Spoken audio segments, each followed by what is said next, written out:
Abra sua Bíblia aí em Coríntios.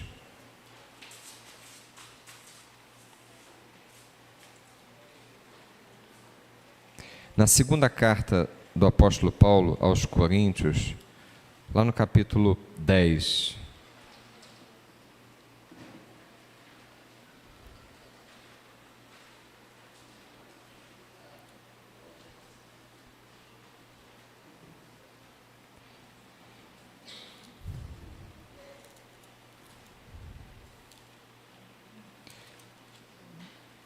Eu vou ler apenas 3 versículos com os irmãos e vamos meditar sobre eles. Coríntios, capítulo 10, versículos 3, 4 e 5.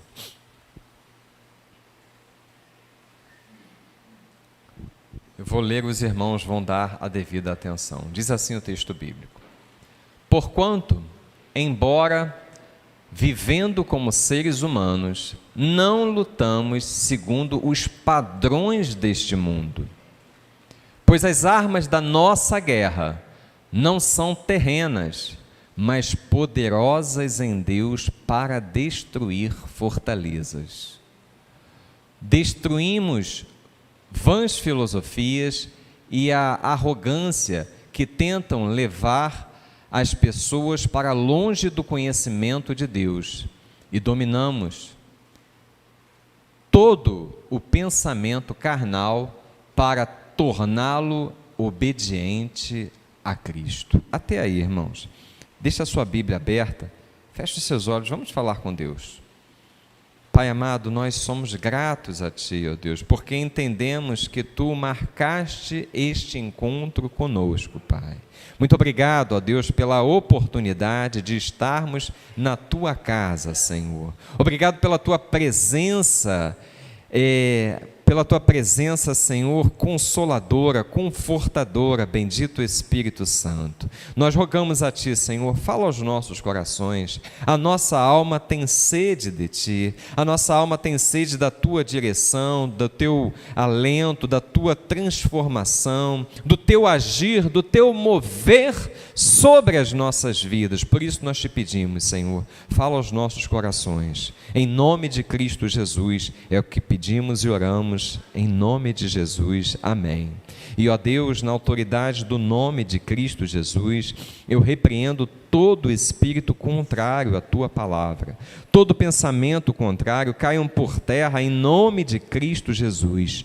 Todos que aqui estão são livres para ouvir, para entender e para viver em conformidade com a Tua palavra, em nome de Jesus, amém e amém. Glórias a Deus.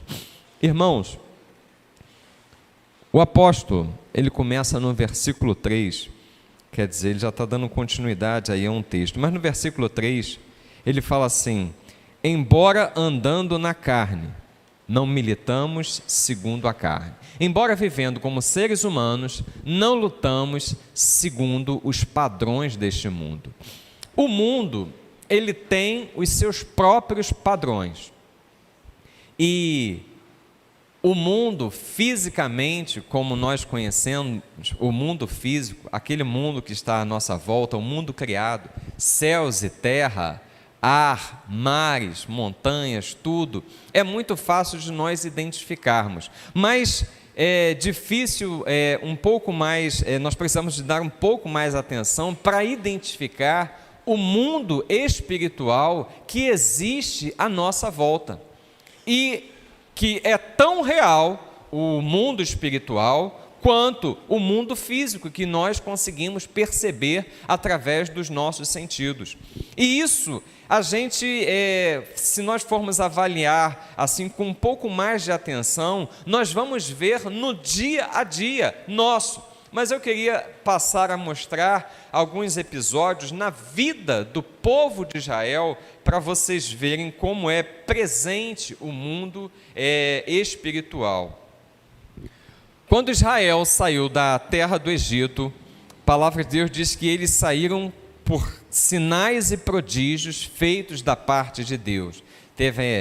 Aconteceram as 10 pragas, o mar se abriu e vários outros acontecimentos Deus promoveu sinais, porque era necessário que Israel saísse da terra do cativeiro, e como esta questão era uma questão espiritual, o próprio Deus resolveu ela de forma sobrenatural. Por quê? Porque não cabia ao povo de Israel, e talvez ele nem conseguisse, irmãos, por mais numeroso que fosse, ele não conseguiria sair daquela terra de cativeiro, porque ali estava instalado uma prisão mais do que terrena, mais do que uma opressão de um povo sobre outro povo. Ali estava instalado um verdadeiro cativeiro espiritual. Então, coisas espirituais se resolvem espiritualmente. Assim foi preciso a mão de Deus,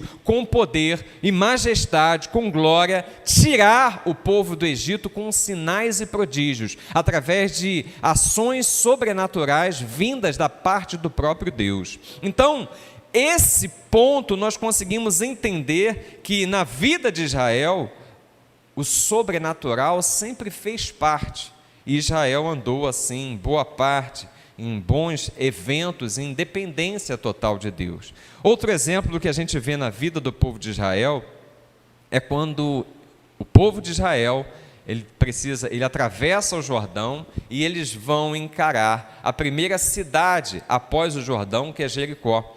As muralhas, elas caíram, não foi porque o líder, Josué, utilizou de uma estratégia militar, não foi porque eles tinham assim destreza para a guerra, mas de acordo com uma direção da parte de Deus, o povo, através da liderança de Josué, em obediência, eles conseguiram ver o sobrenatural da parte de Deus. Então existiu ali, mais do que muralhas físicas caindo, existiram ali muralhas espirituais sendo derrubadas, para que o povo avançasse ali na promessa que Deus tinha para a vida daquela nação, para a vida de Israel. E a gente poderia falar de Gideão, com 300 homens, derrotando um exército de mais de 10 mil soldados, coisas sobrenaturais. Por quê? Porque vão além daquilo que a razão pode compreender. Ninguém vai assim conseguir achar uma coisa normal de 300 homens. Inicialmente era um exército, irmãos, de 22 mil homens. Estou falando da parte dos israelitas. Depois vão se tornar 10 mil, depois se tornam 300, e aí a coisa acontece de forma sobrenatural. Por quê? Porque Deus queria que o povo percebesse o agir sobrenatural da parte dele.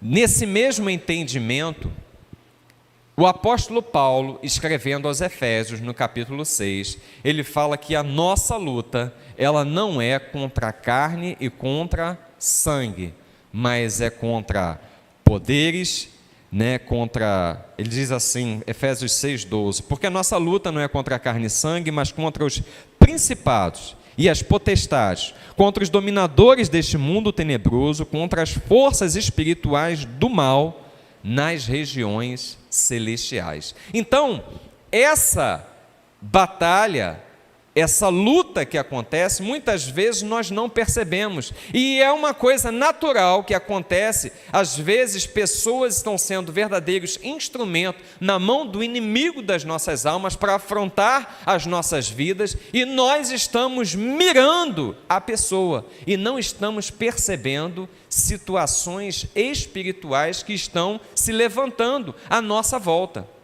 Mas glórias a Deus por Cristo Jesus. Porque a palavra de Deus diz que aquele que é de Cristo, o maligno não o toca, amém? Então, nós em Cristo Jesus, não podemos deixar de perceber aquilo que está à nossa volta. Nós precisamos entender e olhar além do que é natural. Nós precisamos ter visão espiritual para compreender e discernir coisas espirituais com verdades espirituais da parte de Deus. E aí nós vamos ter, assim, entendimento para essa questão. O apóstolo Paulo, ele, nesse versículo que nós acabamos de ler, ele fala sobre fortalezas. O que são fortalezas? Irmãos, onde existe humildade, existe fé. A humildade, ela é a raiz de todas as virtudes. Se você falar alguma coisa aí boa, bondade, né? Nasceu na humildade. Se você falar de benignidade, se você falar de honestidade, um coração honesto é primeiramente um coração humilde. Então, a humildade, ela gera fé no coração do ser humano. A humildade, ela gera dependência de Deus. Porque se eu estiver fora da humildade, eu vou querer resolver as coisas do meu jeito, na força do meu braço, e aí é onde impera o orgulho.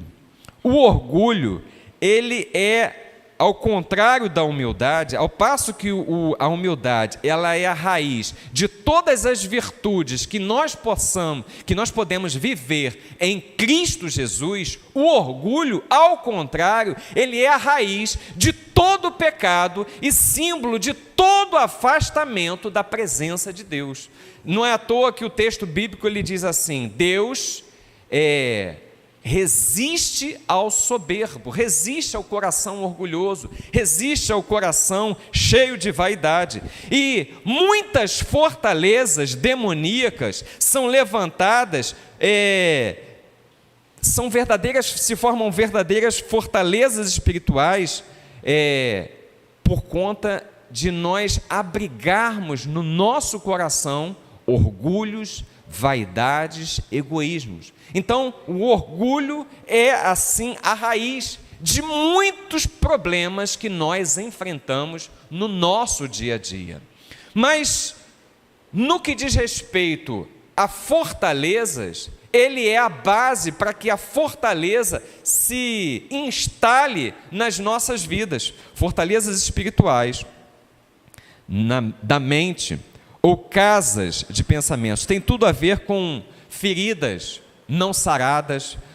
Por que que o orgulho ele é a raiz de fortalezas espirituais?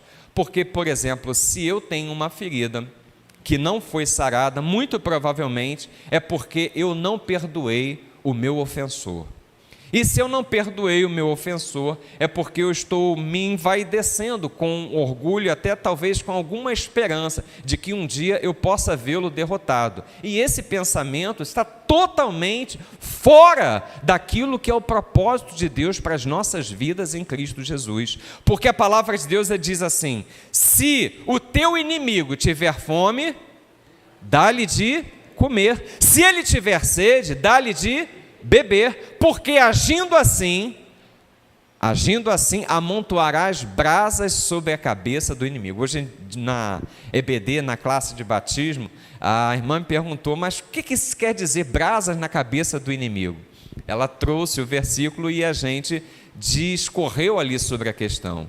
Brasas sobre a cabeça do inimigo, brasas no mundo físico, ela tem o poder o quê? De queimar, né? Ela tem o poder de ferir, né? No mundo físico falando. No mundo espiritual, ele está dizendo o seguinte, que você perdoar, dando comida ao teu inimigo que tem fome, a pessoa que te instituiu como inimigo, a pessoa que te elegeu como inimigo, porque você, em nome de Jesus, não tem inimigos, amém?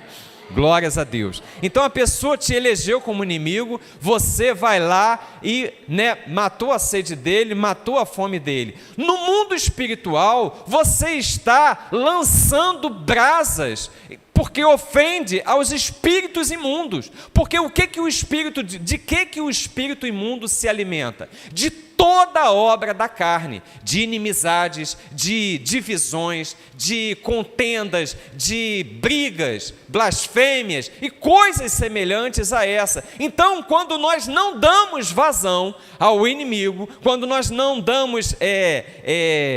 quando nós não levamos à frente aquela briga aonde se levanta um contra o outro e nós vamos enveredando e a coisa vai tumultuando e vai, quando nós em Cristo Jesus decidimos perdoar, irmãos, não existe alojamento para demônios, não existe entrada, não existe legalidade para o inimigo das nossas almas atuar nas nossas vidas. Então, fortalezas, elas servem de fortificações nas quais os demônios abrigam-se por intermédio dela, nos atacam, nos aprisionando com sentimentos, pensamentos e hábitos contrários à palavra de Deus.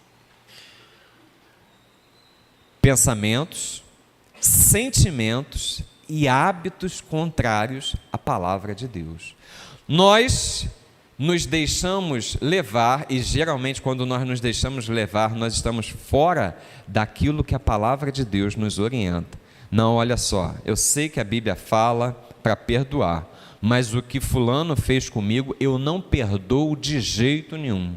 Quando você decide não perdoar, e perdoar não tem a ver nada com sentimento, tem a ver com decisão, é uma decisão que você toma, é uma decisão que eu tomo. Quando eu decido não perdoar, eu estou dando vazão para que, naquela área onde eu não perdoei aquela ofensa, um demônio, ele atormente a minha vida naquela área. Aí você vai falar assim, pastor, mas eu sou de Cristo, eu já aceitei a Cristo Jesus. Irmãos, isso é uma lei espiritual. Isso está bem claro na palavra de Deus, quando ele diz, lá na parábola do credor incompassivo. Lembra? Parábola do credor incompassivo, ele diz assim, um homem devia 10 mil talentos. Irmãos, pensa 10 mil talentos, é uma quantidade de dinheiro hoje, que daria assim, tornar qualquer um multimilionário. Então esse homem devia 10 mil talentos, e não tinha com que pagar, o rei mandou jogá-lo na prisão, mas ele se arrastou aos pés daquele rei, e falou assim, seja compassivo, seja paciente, eu vou pagar. E aí ele falou assim, o rei se comove, vê aquela situação ali, fala, seguinte, tu está perdoado, tu não precisa pagar mais nada, vai em paz. Irmãos, aquele homem que foi perdoado, saiu, veja bem, o homem que foi perdoado de uma dívida, o quê? Multimilionária.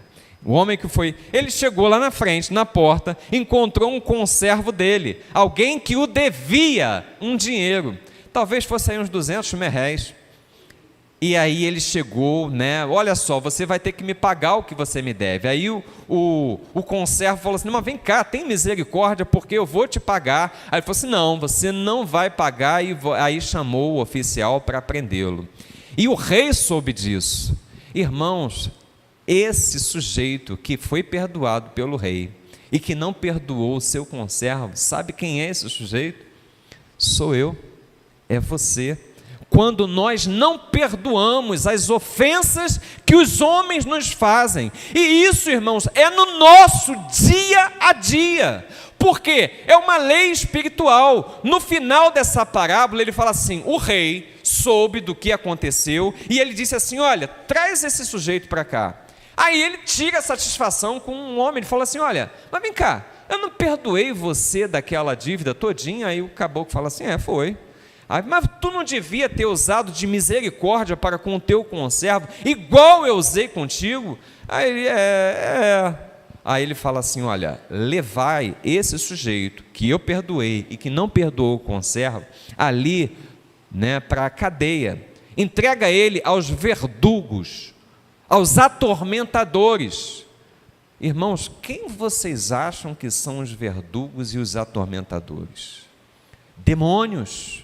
E aí ele diz assim, por quê? Porque ele entendeu que ele podia usufruir do perdão, daquela grande dívida. Irmãos, nós éramos devedores, eu e você, nós éramos esses devedores.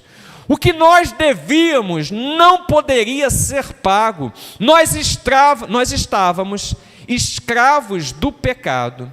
Nós estávamos mortos nos nossos delitos e pecados, mas o texto bíblico diz assim: Ele nos amou ainda quando nós éramos pecadores e nos tirou, nos transportou do reino das trevas para o reino do Filho do seu amor. Você pode dar um glória a Deus? Irmãos, depois disso, eu não tenho direito em Cristo, porque eu tenho, em Cristo eu ganhei vida, em Cristo você ganhou vida, mas agora, a partir disso, eu não tenho assim, eu digo moralmente, o direito de reter o perdão para ninguém. O máximo que eu posso fazer é falar assim para Jesus: ó Senhor, o Senhor sabe que ele magoou feio, né? Você sabe que a ofensa foi grande, você sabe da minha dificuldade que eu tenho de perdoar esse negócio, mas me ajuda aí, dá uma força, dá um impulso para que eu possa ter, coragem de abrir a minha boca e falar assim: Senhor, eu perdoo fulano por essa ofensa, eu perdoo fulano. Irmãos, eu não preciso sentir, você não precisa sentir, é apenas uma decisão que você precisa tomar, amém? Por quê? Porque ações como essa, quando nós estamos em obediência com a palavra de Deus, nós destruímos fortalezas. Agora, olha o que ele diz no versículo 4. As armas da nossa milícia não são carnais, ou, como diz, não são humanas, e sim poderosas em Deus para destruição de fortalezas. É o tema que a gente quer desenvolver com os irmãos hoje. Para destruição de fortalezas, o primeiro ponto que a gente tem que ter é entender que nós não podemos batalhar com armas humanas. A ótica humana é o quê? Bateu, levou. A ótica humana é o dizer o seguinte: pisou no meu pé, eu vou lá e dou um bico na canela.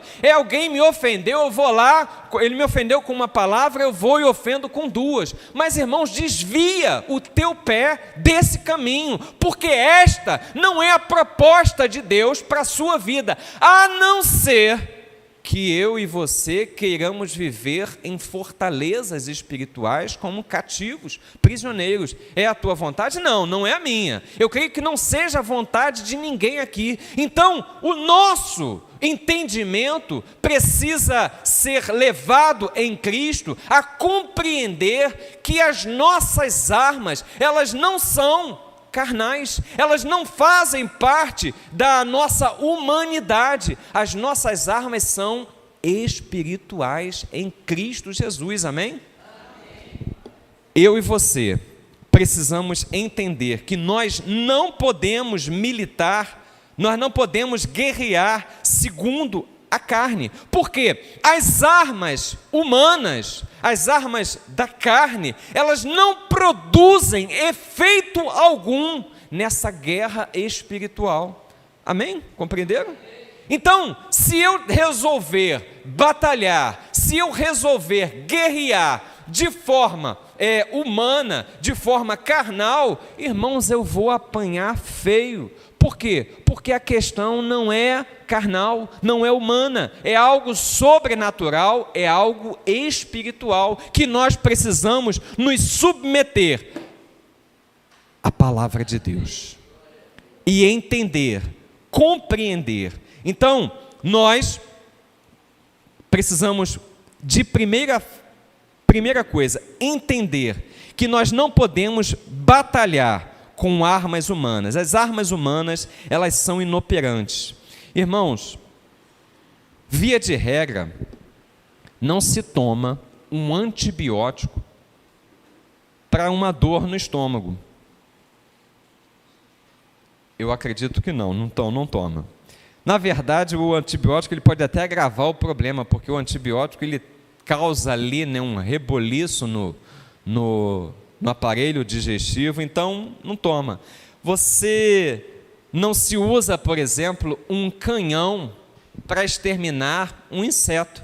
A gente usa? Não, é inapropriado. Você vai lá com inseticida, que é uma arma mais eficaz. Na verdade, a inteligência humana, assim como nesses dois exemplos, ela é ineficaz. Habilidades, riquezas, capacidade organizacional, eloquência, influência, personalidade forte, quaisquer outras condições humanas, elas são ineficazes e inadequadas contra esta guerra espiritual. Como é que a gente combate o espiritual? Com armas espirituais. Então, nós precisamos entender que para a destruição de fortalezas não se combate com armas humanas, mas sim com armas poderosas em Deus. É o que ele diz no versículo 4. A nossa milícia, ou a nossa guerra, não vencemos elas com armas humanas, mas sim são poderosas em Deus para destruir fortalezas. Questões espirituais devem ser combatidas espiritualmente. Muitas vezes nós queremos, por exemplo, que o nosso parente, às vezes a esposa está querendo que o marido se converta, os pais estão querendo que o filho se converta e querem ali na força do braço vencer a coisa, no grito, na força, não, tem que ser assim, vou fazer greve, não vai dar mais, e por aí vai. E não é nesse ritmo que a coisa é vencida. Zacarias, no capítulo 4, versículo 6, ele no seu livro, o livro do profeta Zacarias, ele fala assim: não por força, nem por violência, mas pelo meu espírito, diz o Senhor dos exércitos. Por quê, irmãos? Porque o coração do homem, a palavra de Deus diz em Provérbios, que o coração do rei está nas mãos do Senhor. Irmãos, o coração do rei está nas mãos do Senhor, e o versículo não para aí. Ele diz assim: e o Senhor o maneja para onde Ele quer. Irmão, se o coração do rei está nas mãos do Senhor, se o coração daquele que está investido de autoridade está nas mãos do Senhor, que dirá o coração dos nossos parentes, dos nossos pais, dos esposos, das esposas, dos nossos filhos? Eles também estão nas mãos de Deus. E no tempo oportuno, no tempo de Deus, você e eu, nós vamos fazer essa colheita, amém? Então não se desespere, não combata o ser humano, não coloque-se à frente, não se indisponha com ninguém. As armas da sua guerra, elas são espirituais. As armas da sua guerra, elas são assim voltadas para Deus. No capítulo 6 da sua carta ali aos Efésios, o apóstolo lista algumas dessas armas. Ele fala assim: verdade. Efésios 4,15, ele fala para nós seguirmos a verdade em amor. Irmãos, Crisóstomo foi um dos primeiros pensadores da igreja dos primeiros séculos. Ele falou uma coisa que eu assim trago para a minha vida até hoje. Ele fala assim: eu creio que Jesus Cristo é a verdade. Para mim, Jesus Cristo é a verdade absoluta, dizia Crisóstomo, e eu creio assim também. E aí ele fala assim: se alguém com a sua eloquência, se alguém com a sua persuasão conseguir me convencer de outra verdade, aí ele falava assim: eu abandono a minha razão e sigo a Cristo Jesus, porque Cristo é a verdade. Então, a verdade, irmãos, ninguém pode contra a verdade, porque a verdade é uma pessoa. E toda sombra de mentira não procede de Deus. A palavra de Deus diz assim: seja o teu falar sim, sim e não, não. E o que procede, e o que passar disso é de procedência maligna. Então, a verdade é uma arma poderosa para que você e eu, nós andemos nela. Pastor, mas tem alguma coisa ainda em oculto na minha vida. Se livra disso, irmãos. Sabe quem é que trabalha no oculto? O inimigo das nossas almas. O inimigo das nossas almas forma verdadeiros cativeiros na vida das pessoas por aquilo que está em oculto, porque você vai ouvir aquela voz assim: não, se souberem disso aqui, o que vão pensar de você? Irmãos, quando eu estiver ouvindo uma voz semelhante a essa, pode acreditar, preciso me livrar de cativeiro, porque tem algo em oculto, e a palavra de Deus diz que nada que está em oculto vai permanecer em oculto. Tudo na sua vida, na minha vida, um dia vai ser trazido à tona. E, irmãos, a verdade, ela é libertadora. Quanto mais a sua vida se parecer com aquele ditado que a minha vida é um livro aberto, mais em liberdade você vai andar, mais livre você vai ser, mais em paz o seu coração vai estar. A verdade, irmãos, é algo libertador. Cristo é a verdade, amém? Então andemos em Cristo Jesus, seguindo a verdade em amor. Ele fala de outra arma, a proclamação do Evangelho. Irmãos, nesta quinta-feira passada, nós fomos na primeira edição do projeto Aquecer, e fomos ali falar de Cristo para as pessoas que estão em condições de morador de rua. Eu digo que elas estão em condições, elas não são moradores de rua, porque aquelas pessoas não nasceram na rua, elas nasceram num lar e numa família, então elas estão na condição de moradores de rua. Mas nós tivemos a oportunidade de levar o Evangelho, de falar da verdade de Cristo, de apresentar uma esperança para aquelas pessoas, como igreja de Deus, falando do Evangelho. Você está militando o bom combate, guerreando, combatendo o bom combate, toda vez que você testemunha de Cristo para alguém à sua volta, seja no meio da sua parentela, seja na sua vizinhança, no seu local de trabalho. Você está militando, você está lutando o bom combate. Fé, irmãos, como nós precisamos crescer na fé. Essas verdades, o Evangelho, a fé, são as armas que estão lá em Efésios capítulo 6. Então, a fé, nós precisamos atingir níveis cada vez maiores de fé. Irmãos, a fé que você teve quando você aceitou a Cristo Jesus, foi essa fé assim, pequenininha. Você foi despertado na fé ali, você aceitou a Cristo, levantou a sua mão para Cristo Jesus. Mas a fé que Deus quer que você viva, ela quer que essa fé cresça em você, e se você se fortaleça nessa fé. Por quê? A fé, ela vai ao encontro de tudo aquilo que a palavra de Deus tem para a sua vida, de todas as promessas, de todas as verdades, de tudo aquilo que a Bíblia diz que você é, de tudo aquilo que a Bíblia diz que você tem. A fé, ela vai se robustecendo. Então a fé é uma arma poderosa. O amor, irmãos, amor, ele cobre uma multidão de pecados. Quando eu amo, eu não vejo defeitos, e é muito importante o amor para a vida em Cristo Jesus. Ele fala também da certeza da salvação. Você, em Cristo Jesus, você tem a vida eterna. João, o apóstolo João, ele é usado por Deus para falar assim: aquele que tem um filho, você tem Cristo Jesus, amém? Então ele fala assim: aquele que tem um filho tem a vida. Então, você e eu, em Cristo Jesus, nós não vamos ter a vida eterna, nós temos a vida eterna em Cristo Jesus, porque a palavra de Deus diz assim: aquele que crê no Filho não vai passar pela segunda morte. Você pode dar um glória a Deus?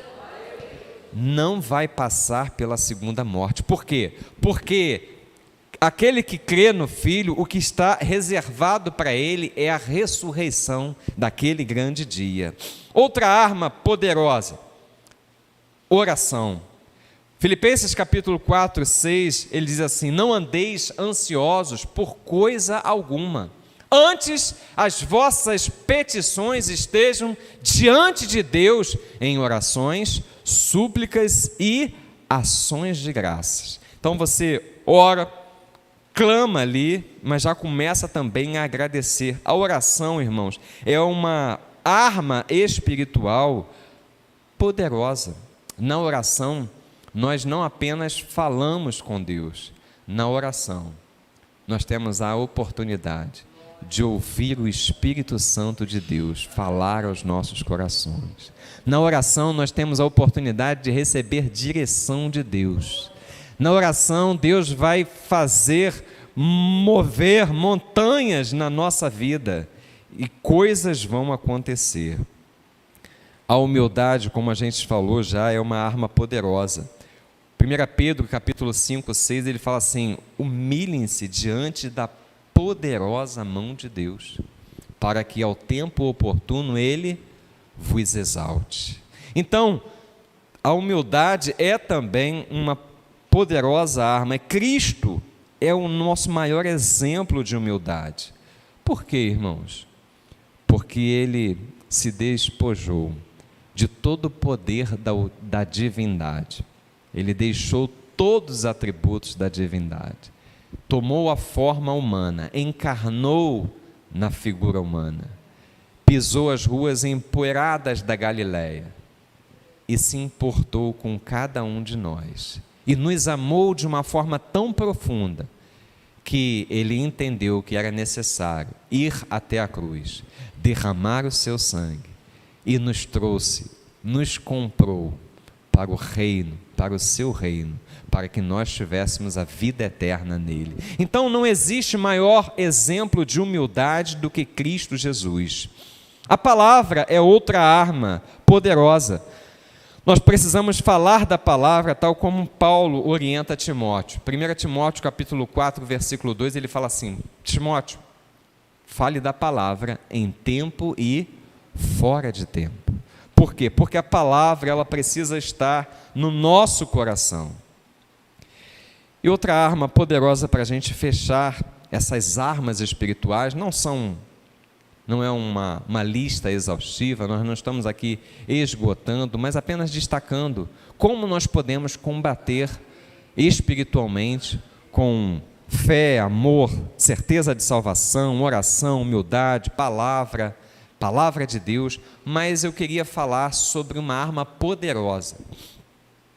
Quando a gente fala de arma, irmãos, no mundo, por isso que Paulo fala assim: nós não guerreamos segundo os padrões humanos, da carne. Nós não guerreamos, nós guerreamos segundo os padrões de Deus.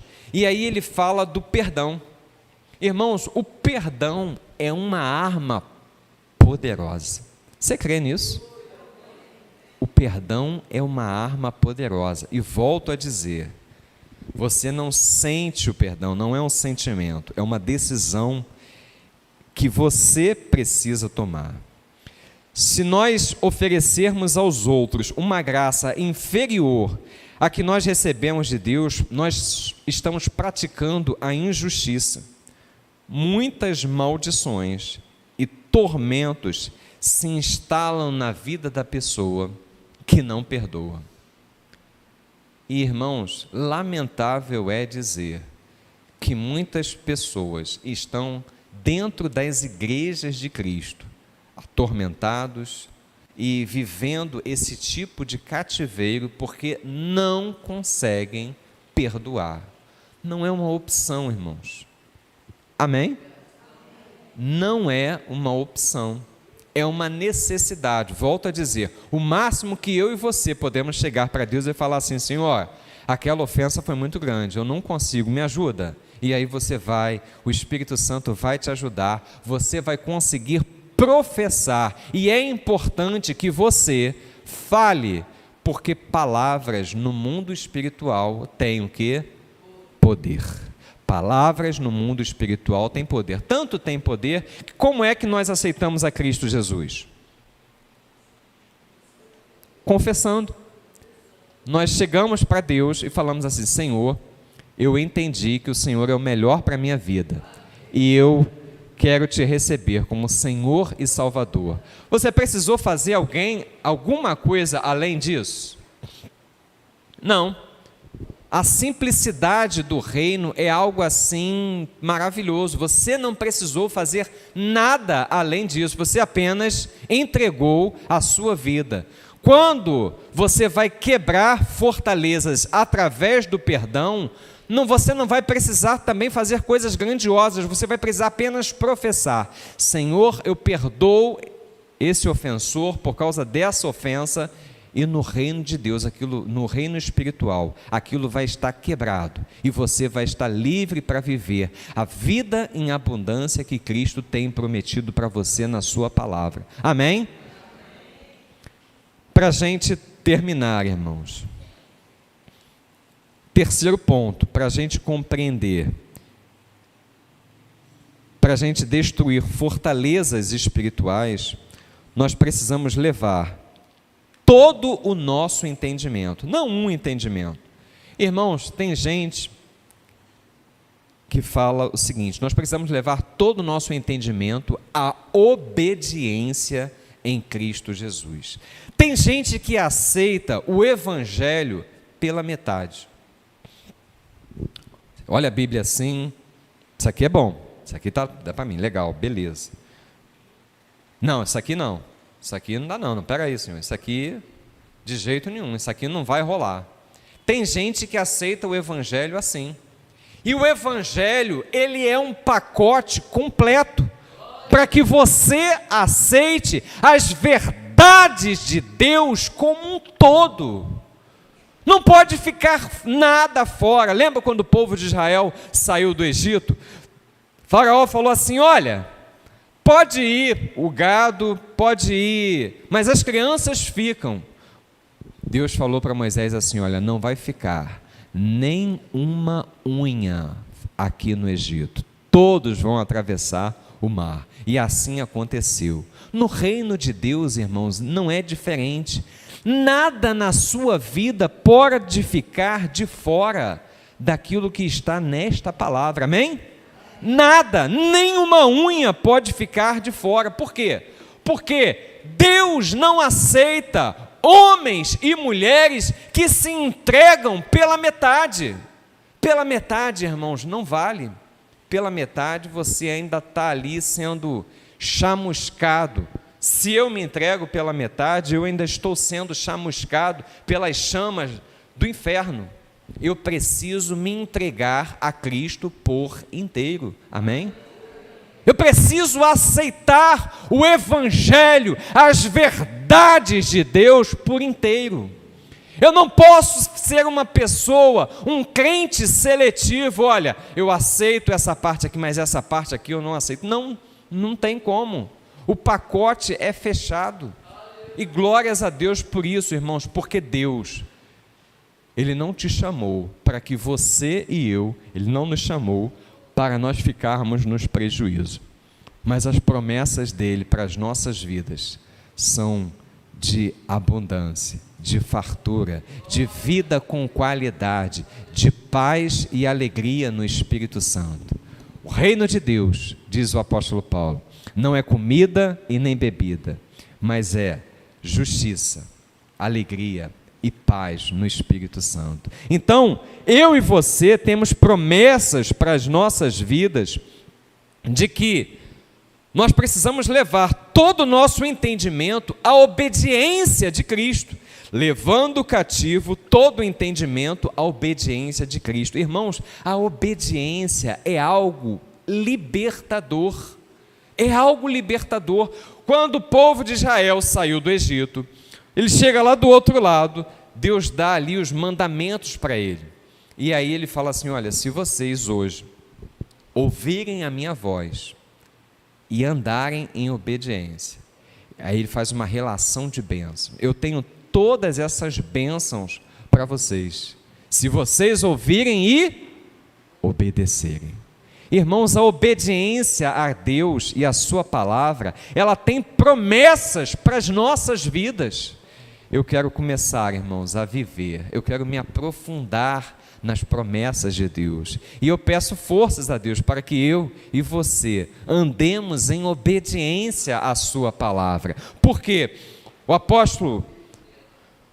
o livro do profeta Samuel, ele exorta o rei Saul, porque Saul desobedece a Deus, separa do exército que ele derrota algumas ovelhas. E quando ele é abordado pelo profeta Samuel, ele chega e fala assim: olha, eu separei algumas ovelhas para sacrificar ao Senhor. E Samuel, capítulo 15, 1 Samuel, capítulo 15, versículo 22, ele vira e fala para Saul: olha, Saul, obedecer é melhor do que sacrificar.